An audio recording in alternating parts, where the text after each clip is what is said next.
अस्सलाम वालेकुम बेटा।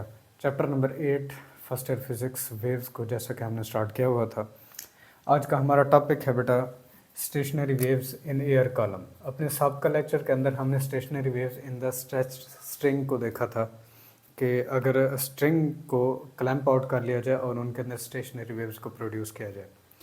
तो टॉपिक को स्टार्ट करने से पहले बेटा एक इम्पॉर्टेंट प्रॉपर्टी, स्ट्रिंग में जो वेव्स प्रोड्यूस होती थी वो हमारे पास स्टेशनरी वेव्स, लेकिन उनकी जो खसूसियत थी वो बेटा ट्रांसवर्स लाइक थी, मतलब क्रस्ट और ट्रफ की सूरत के अंदर ट्रैवल करती थी।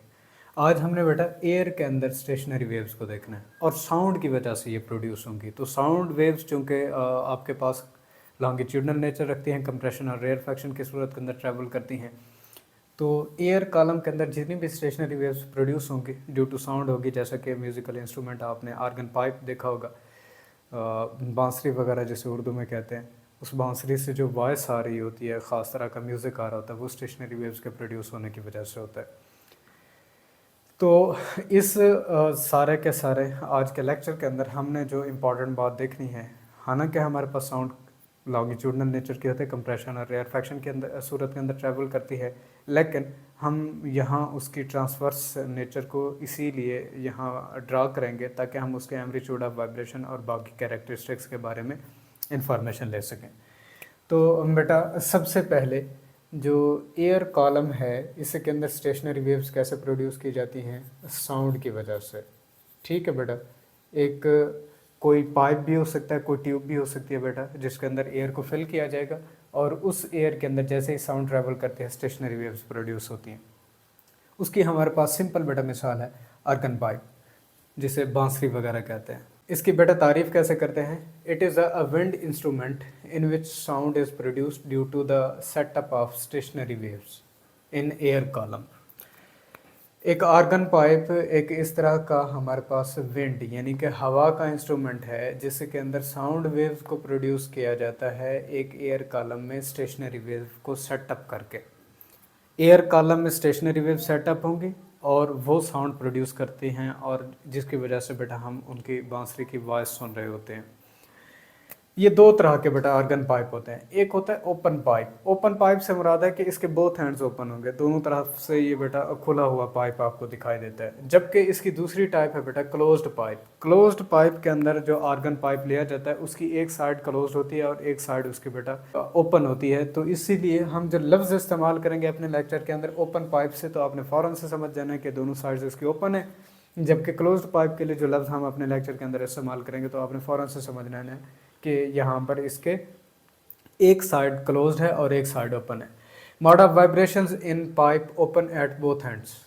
इस तरह के आर्गन पाइप के अंदर मोड ऑफ वाइब्रेशंस को देखना चाहें जो कि दोनों एंड से ओपन हो, उसके लिए बेटा फ़र्ज कर लेते हैं हमारे पास एक आर्गन पाइप है जिसकी L लेंथ है और ये दोनों एंड्स से ओपन है। जो एंड्स ओपन होंगे बेटा वहाँ पर एयर के मॉलिक्यूल्स फ्री होते हैं कि लार्ज एम्पलीट्यूड के साथ हरकत कर सकें, तो वहाँ एंटीनोड बनेगा। ठीक है बेटा, तो दोनों साइड्स के ऊपर ओपन साइड रहेंगी, एंटीनोड हमें मिलेगा। मिडल वन क्या कुछ वैल्यू रहती है वो मॉड टू मॉड डिफरेंट रहेगी, वो हम साथ साथ इसको डिस्कस करते चले जाएंगे। तो फर्स्ट मोड ऑफ वाइब्रेशन में हमारे पास साउंड वेव्स लॉन्गिट्यूडनल नेचर की हैं, लेकिन इनकी रिप्रेजेंटेशन हमने ट्रांसफर कर्व लाइक इसलिए दी है कि हम इसके एम्पलीट्यूड और बाकी जितनी प्रॉपर्टीज़ हैं उनके साथ डील कर सकें। हालांकि यहाँ पर जो साउंड प्रोड्यूस होती है वो ड्यू टू कंप्रेशन और रेयरफैक्शन, यानी कि एयर के मॉलिक्यूल्स इस तरह से ट्रैवल करते हैं। अगर आप इनको देखें तो ये कंप्रेशन और रेयरफैक्शन की सूरत के अंदर ही ट्रैवल करते हैं। For the first mode of vibration अगर इसकी वेवलेंथ को λ1 और इसकी फ्रीक्वेंसी को बेटा f1 से रिप्रेजेंट कर लिया जाए तो here is distance travelled by a wave. पहला तो वो डिस्टेंस है जितने की आर्गन पाइप की लेंथ होगी आपके पास, एक डिस्टेंस आपके पास ये रहेगा। दूसरा बेटा अगर डिस्टेंस देखना चाहेंगे वो दूसरा डिस्टेंस हियर इज, एक एंटी नोड है, मिडल में एक नोड बन रहा है और ये बेटा आपके पास एंटी नोड है। अब अगर इन दोनों को मिला दे तो एक बेटा लूप बन जाएगी, एक मॉड आपके पास बन जाएगा। तो ये फर्स्ट मॉड भी इसीलिए हमने कहा था। अब देखें distance between two consecutive node and anti node, एक नोड और दूसरा एंटी नोड जो एक दूसरे के साथ ठहराए गए हों, तो इन दोनों के दरमियान में जो डिस्टेंस होता है वो हमेशा λ/4 का हमने पढ़ा था। इसीलिए मैंने यहाँ पर λ1 डिवाइडेड बाई 4, 1 रिप्रेजेंट कर रहा है फर्स्ट मोड ऑफ वाइब्रेशन को और 4 यहाँ पर बेटा रिप्रेजेंट कर रहा है कि नोड और एंटी नोड के दरमियान में डिस्टेंस है। अब इस नोड और इस एंटी नोड के दरमियान में जो फासला होगा बेटा वो भी लैम्डा 1 डिवाइडेड बाई 4 ऐड करेंगे तो लैम्डा 1 डिवाइडेड बाई 4 बनेगा। 2 से 2 को कैंसिल आउट कर लेंगे, मैंने डायरेक्टली तौर पर बेटा यहाँ पर लैम्डा 1 डिवाइडेड बाई 2 लिखा हुआ है। अब डिस्टेंस ट्रेवल एक ये था, एक डिस्टेंस ट्रेवल ये है, लेफ्ट हैंड साइड बराबर है तो राइट हैंड साइड बराबर कर लें। एल बराबर हो जाएगा लैम्डा 1 डिवाइडेड बाई 2 के। आप लैम्डा 1 की वैल्यू को कैलकुलेट करना चाहें, फर्स्ट मोड ऑफ वाइब्रेशन में जो वेवलेंथ होगी वो हमेशा 2L के बराबर यानी कि length of the organ pipe के दुगना हो जाएगी। अब फ्रीक्वेंसी का रिलेशन बेटा लिखना चाहेंगे तो फ्रीक्वेंसी का रिलेशन हमारे पास फर्स्ट जो आपने इक्वेशन पढ़ी हुई है वेव इक्वेशन, v बराबर है F lambda. First mode of vibration के लिए आप फ्रीक्वेंसी को भी f1 कर लें और वेवलेंथ को भी लैम्डा 1 कर लें। तो f1 वहाँ से हमारे पास v बराबर है f1 लैम्डा 1। बेटा f1 अगर कैलकुलेट करना चाहेंगे तो ये v डिवाइडेड बाई लैम्डा 1 आएगा। ये वैल्यू मैंने यहाँ पर लिखी हुई है। अब लैम्डा 1 की वैल्यू यहाँ से उठानी है हमने और वो वहाँ आकर पुट कर देनी है। लैम्डा 1 2L के बराबर, तो फर्स्ट मोड ऑफ वाइब्रेशन में फ्रीक्वेंसी जो हमें हासिल होती है f1 वो v डिवाइडेड बाई 2L, जिसे बेटा हम कहते हैं फंडामेंटल फ्रीक्वेंसी। फंडामेंटल फ्रीक्वेंसी, ठीक है बेटा, ये हमें मिलती है। इसके बाद है हमारे पास बेटा सेकंड मोड ऑफ वाइब्रेशन। अगर हमारे पास एयर कॉलम 2 मार्स की सूरत के अंदर ट्रैवल कर रहा हो, एक कंप्लीट ये है, हाफ इधर है हाफ इधर है, 2 मार्स की सूरत के अंदर ये एयर अगर ट्रैवल करे तो इस सेकंड मोड ऑफ वाइब्रेशन के लिए बेटा अगर आर्गन पाइप की लेंथ L है, अब देखें जहाँ ओपन था हमने पहले डिस्कस किया है कि वहाँ चूंकि एयर के पार्टिकल फ्री होते हैं, ये लार्ज एम्पलीट्यूड के साथ हरकत करते हैं, वहाँ एंटी नोड बनेगा और इधर भी एंटी नोड बनेगा। ये नोड है, ये एंटी नोड है और ये नोड है आपके पास। Distance travel by the wave ये L के बराबर, और distance travel by the wave अगर दूसरा कैलकुलेट करना चाहेंगे एक एंटी नोड से उसके मुत्तसिल दूसरे नोड तक का ये जो फासला है consecutive node and anti node के दरमियान में लैम्डा बाई 4। अब सेकंड मोड ऑफ वाइब्रेशन के लिए बेटा इसको लिख रहे हैं तो इसीलिए लैम्डा 2 डिवाइडेड बाई 4 मैंने लिखा हुआ है। अब इस नोड और इस नोड के दरमियान में, दो कंसेक्टिव नोड्स के दरमियान में जो डिस्टेंस होता है वो हमेशा लैम्डा बाई 2 का होता है। अब सेकंड मोड ऑफ वाइब्रेशन के लिए इसको लिख रहे हैं तो लैम्डा 2 डिवाइडेड बाई 2 मैंने लिखा हुआ है। अब इस नोड और आखिरी एंटी नोड के दरमियान में अगर डिस्टेंस को देखना चाहेंगे तो वो डिस्टेंस हमारे पास बेटा लैम्डा 2 डिवाइडेड बाई 4 के होता है। अब सबको इक्वेट करना है और इधर से वेव इक्वेशन v बराबर है एफ लैम्डा, सेकंड मोड के लिए बेटा आप इसे f2 लैम्डा 2 लिख देंगे। अब देखें इसका एलसीएम 4 बनेगा, फर्स्ट के लिए 4 को 4 से डिवाइड करेंगे, आंसर 1 वो वहाँ 1 मल्टीप्लाई हो जाएगा। लैम्डा 2 सब में कॉमन कर लिया, फिर 2 को 4 से डिवाइड करेंगे, आंसर 2 ऊपर जाकर मल्टीप्लाई होगा 2 रहेगा। 4 को 4 से डिवाइड करेंगे, आंसर 1 वो ऊपर मल्टीप्लाई होगा 1 हो जाएगा। 1 plus 2 3 plus 1 4, 4 lambda 2 divided by 4 इसको लिखना है।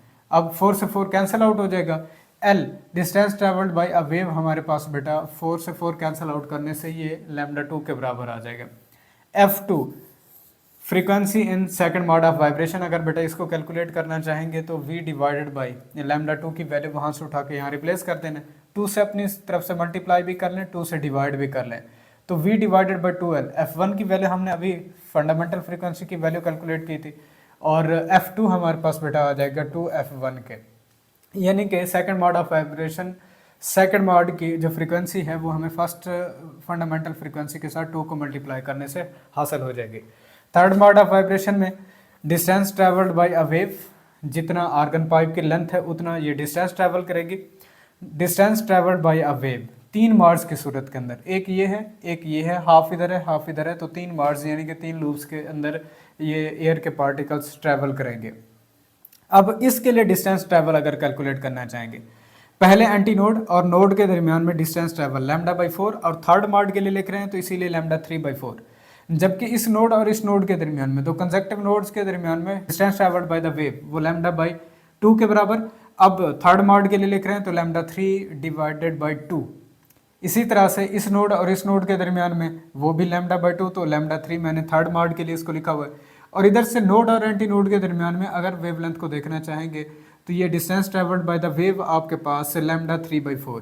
अब सब के अंदर लैम्डा 3 को कॉमन कर लें और इधर से बेटा एलसीएम बना लें इसका 4, 1 2 2 प्लस 1, तो ये 6 बाई 4 आपके पास बनेगा, 6 लैम्डा 3 बाई 4। 2 से जब इसको कैंसिल आउट करेंगे तो 3 लैम्डा 3 डिवाइडेड बाई 2 ये distance travelled by the wave आपके पास आएगा। वेव इक्वेशन फार्मूला बेटा आपके पास v बराबर होता है एफ लैम्डा के, और थर्ड मॉड ऑफ वाइब्रेशन के लिए इस वेव इक्वेशन को v is equal to F 3 lambda 3 लिख सकते हैं। वहां से f3 को कैलकुलेट करेंगे तो v के नीचे लैम्डा 3 को मल्टीप्लाई कर लेना है, तो f3 बेटा हमारे पास v डिवाइडेड बाय लैम्डा 3 यानी कि थर्ड मॉड ऑफ वाइब्रेशन के लिए वेवलेंथ और फ्रीक्वेंसी का रिलेशन, और in term of wave equation speed उसकी जो है। अब f3 v divided by lambda 3 की वैल्यू वहां से उठा के हमने यहाँ पर रिप्लेस कर देनी है बेटा।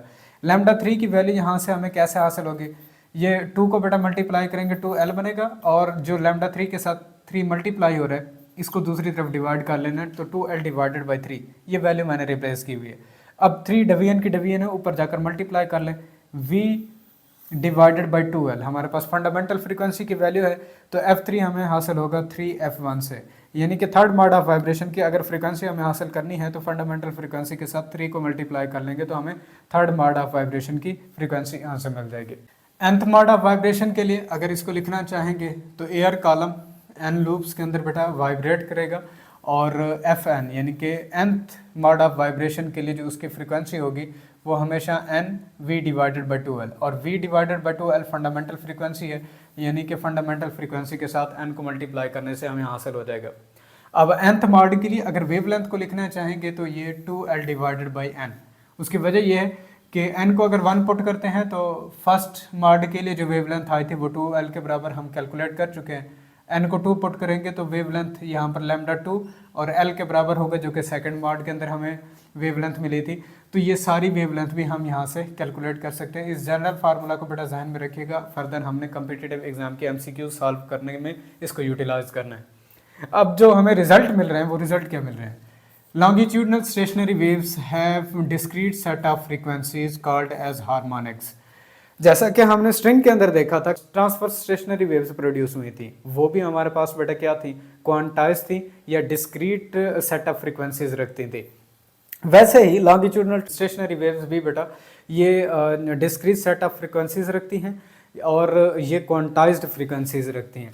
f1 को बेटा फंडामेंटल फ्रीक्वेंसी कहा जाता है, जबकि f2 हो, f3 हो, f4 हो, ये बेटा आपके पास क्या कहलाती हैं, ये हार्मोनिक सीरीज कहलाती है, और इनको बेटा ओवर ट्यून्स का नाम दिया जाता है। तो ये था बेटा आज का हमारा topic, stationery waves in air column. Air के अंदर कैसे ये ट्रैवल करती हैं और इनकी नेचर कौन सी होती है बेटा, लॉन्गिट्यूडनल होती है, और साउंड वेव्स प्रोड्यूस होती हैं due to stationary waves produce in the column. और ये किस तरह से हमारा लॉन्ग क्वेश्चन बनता है इसके फर्स्ट मॉड के अंदर, सेकंड, थर्ड, ये आज हमने सीखा। अपने नेक्स्ट लेक्चर के अंदर हम देखेंगे कि यही आर्गन पाइप है, लेकिन इसका एक एंड अगर क्लोज कर दिया जाए तो फिर स्टेशनरी वेव्स अगर उसके अंदर सेटअप हों तो वो किस तरह की अपनी हार्मोनिक सीरीज शो करती हैं, आया कि वो हमारे पास डिस्क्रीट होती है या हमारे पास बेटा वो डिस्क्रीट नहीं होती, उसकी क्या कुछ खसूसियात होती हैं, ये अपने नेक्स्ट लेक्चर में सीखेंगे। तब तक के लिए इजाज़त दीजिए, अल्लाह हाफ़िज़।